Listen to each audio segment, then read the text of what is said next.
नमस्कार। चलिए आज निवेश की एक ऐसी दुनिया को समझते हैं जिसकी चर्चा तो कम होती है, पर कहते हैं कि मौके बड़े जबरदस्त छुपे होते हैं।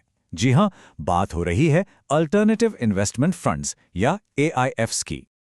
अच्छा, हम सब ने स्टॉक्स, बॉन्ड्स, म्यूचुअल फंड्स, इन सब का नाम तो सुना ही है ना?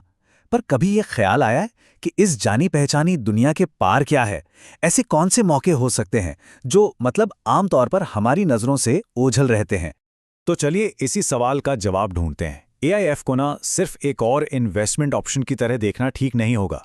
इसे ऐसे समझिए जैसे ये कोई प्रीमियम इन्वेस्टमेंट क्लब हो, एक बहुत ही एक्सक्लूसिव क्लब जिसका दरवाजा सबके लिए नहीं खुलता। तो इस क्लब का मतलब क्या है? बहुत सिंपल है। जरा सोचिए, एक ऐसा क्लब जहां इंडस्ट्री के बड़े बड़े एक्सपर्ट्स मतलब फंड मैनेजर्स जमा हुए पैसे को उन जगहों पर लगाते हैं जहां ग्रोथ की गुंजाइश जबरदस्त हो। ये ऐसे मौके होते हैं जो आम नहीं होते, बिल्कुल स्पेशल। ठीक है, ये प्रीमियम क्लब वाली बात तो बढ़िया है, पर सवाल ये है कि आखिर ये काम कैसे करता है। चलिए अब जरा इसकी टेक्निकल परिभाषा को भी तोड़कर समझते हैं कि आखिर ये ऑल्टरनेटिव इन्वेस्टमेंट फंड मतलब एआईएफ होता क्या है। तो देखिए, आसान भाषा में एआईएफ एक प्राइवेट फंड है। अब प्राइवेट का मतलब सीधा सा है, ये पब्लिक के लिए मतलब आम लोगों के लिए ओपन नहीं है।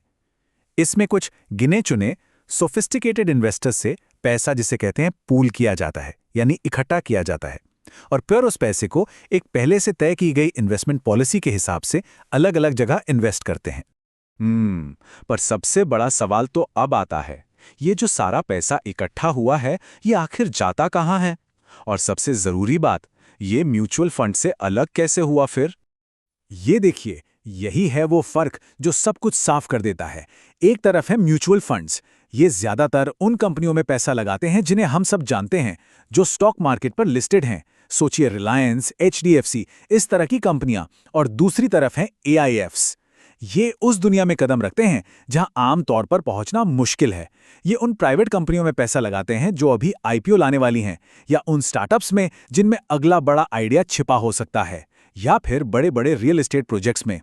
तो सवाल उठता है कि कोई इन एआईएफ्स के बारे में सोचे ही क्यों? आखिर क्या खास बात है इनमें? क्या है इनका असली आकर्षण? चलिए इसी को समझते हैं। देखिए, इसके मोटे मोटे 4 बड़े फायदे हैं।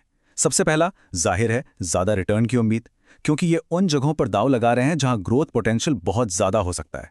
दूसरा फायदा है उन एक्सक्लूसिव मौकों तक पहुंच जो पब्लिक मार्केट में तो मिलते ही नहीं। तीसरा, इन फंड्स को वो लोग मैनेज करते हैं जो इन चीजों के एक्सपर्ट हैं, जिन्हें इन मौकों की गहरी समझ है। और चौथा, और ये बहुत जरूरी है, ये पोर्टफोलियो में एक अलग ही तरह की डाइवर्सिफिकेशन लाते हैं जो हमारे रेगुलर इन्वेस्टमेंट से बिल्कुल हटकर होती है। तो इसका मतलब क्या हुआ? मतलब ये कि एआईएफ आमतौर पर उन इन्वेस्टर्स के लिए सही बैठता है जिनका बेस पोर्टफोलियो पहले से बना हुआ है। मतलब उनके पास एफडी भी हैं, म्यूचुअल फंड्स भी हैं, इक्विटी भी हैं। वो एआईएफ का इस्तेमाल करते हैं अपने पोर्टफोलियो को एक एक्स्ट्रा किक देने के लिए, ज्यादा रिटर्न की गुंजाइश और असली डाइवर्सिफिकेशन के लिए। चलिए अब थोड़ा और अंदर चलते हैं और देखते हैं कि एआईएफ काम कैसे करते हैं। इनकी मेन इन्वेस्टमेंट स्ट्रैटेजी क्या होती है? दरअसल सेबी ने इन्हें मोटे तौर पर 3 कैटेगरी में डिवाइड किया है। ये टेबल सब कुछ एकदम क्लियर कर देती है। देखिए, कैटेगरी आई का फोकस होता है हाई ग्रोथ पर, जैसे नए नए स्टार्टअप्स, छोटे बिजनेस। यहां रिस्क बहुत ज्यादा है, तो रिटर्न की उम्मीद भी उतनी ही ज्यादा, क्योंकि स्टार्टअप का खेल तो आप जानते ही हैं, या तो वह चलता है या फिर बंद हो जाता है। फिर आती है कैटेगरी 2। ये थोड़ी बैलेंस्ड है, ये उन प्राइवेट कंपनियों में पैसा लगाती है जो अभी लिस्ट नहीं हुई हैं। और कैटेगरी 3, ये मार्केट लिंक्ड होती है। इसमें बहुत ही कॉम्प्लेक्स ट्रेडिंग स्ट्रेटजीज का इस्तेमाल होता है। वैसे ज्यादातर एचएनए इन्वेस्टर्स का फोकस कैटेगरी 2 और 3 पर ही रहता है, क्योंकि इनकी स्ट्रेटजीज थोड़ी ज्यादा स्थापित मानी जाती हैं। याद है, हमने इसे एक प्रीमियम क्लब कहा था, तो जाहिर है इस क्लब में एंट्री के नियम भी कुछ खास ही होंगे। तो चलिए अब बात करते हैं कि इसमें एंट्री की कॉस्ट क्या है और किन बातों का ध्यान रखना जरूरी है। तो एंट्री टिकट है कम से कम 1 करोड़ रुपए। जी हाँ, मिनिमम इन्वेस्टमेंट 1 करोड़ है। तो ये बात बिल्कुल साफ है कि एआईएफ बड़े और सीरियस इन्वेस्टर्स के लिए ही बना है। पर रुकिए, बात सिर्फ पैसे की नहीं है। असली खेल तो इसके बारीकियों को, इसके फाइन प्रिंट को समझने का है। और यहाँ पूरी ईमानदारी से बात करना जरूरी है। ये कोई जादू की छड़ी नहीं है। सबसे पहली बात, एआईएफ में रिटर्न की कोई गारंटी नहीं होती, बिल्कुल नहीं। दूसरी बात, इसमें लिक्विडिटी कम होती है, मतलब पैसा कई सालों के लिए लॉक इन हो सकता है। आप जब चाहें तब इसे निकाल नहीं सकते। और जाहिर सी बात है, मार्केट और बिजनेस से जुड़े रिस्क तो इसमें भी होते ही हैं। तो फिर इन सारी बातों का निचोड़ क्या निकलता है? हमें एआईएफ को आखिर देखना कैसे चाहिए?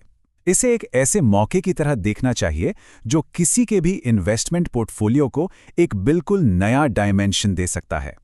और शायद सबसे ज़रूरी बात जो समझने वाली है वो ये है कि एआईएफ आपके मौजूदा इन्वेस्टमेंट्स को रिप्लेस करने के लिए नहीं है। नहीं, इसका असली मकसद है उन्हें एनहांस करना, मतलब और बेहतर बनाना, पोर्टफोलियो को उन खास मौक़ों से जोड़ना जो कहीं और नहीं मिलते।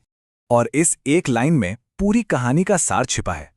एआईएफ उन कंपनियों में इन्वेस्ट करने का मौका देता है जो शायद कल की रिलायंस या एचडीएफसी बने।